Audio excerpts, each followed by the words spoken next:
Digital dividends, strengthening the analog foundation of the digital revolution.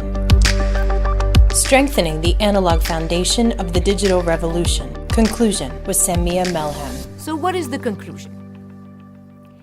Digital development strategies need to be much more broader than ICT strategies.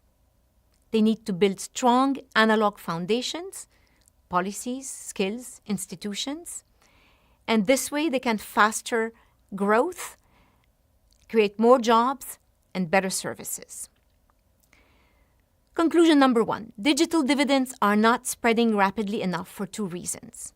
First, nearly 60% of the world's population has no access to the internet and cannot hence fully participate in the digital economy. There are also persistent digital divides across gender, geography, age, and income dimensions within each country.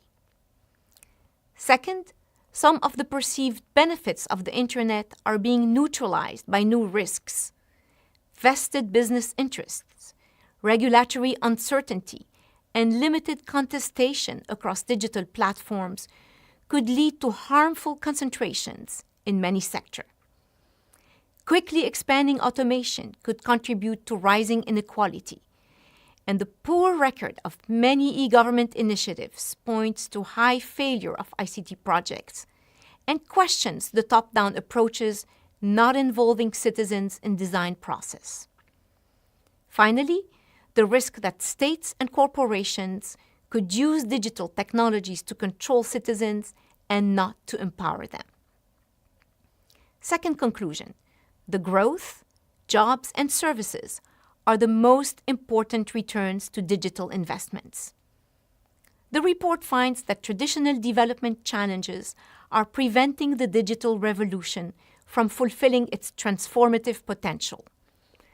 Countries that complement technology investments with broader economic reforms reap digital dividends in the form of faster growth, more jobs, and better services.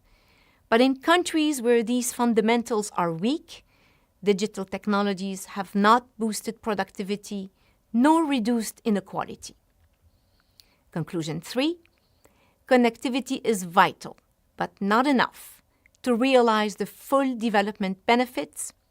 Countries also need to create favorable conditions for technology to be effective. Connectivity needs to be supported by complements, regulations, so that firms can leverage the internet to compete and innovate, improved skills, so that people can take full advantage of digital opportunities, and accountable institutions, so that governments respond to citizens' needs and demands. When countries build a strong analog foundation, they will reap ample digital dividends. The report discusses that digital technologies can also augment and strengthen the complements accelerating the pace of development.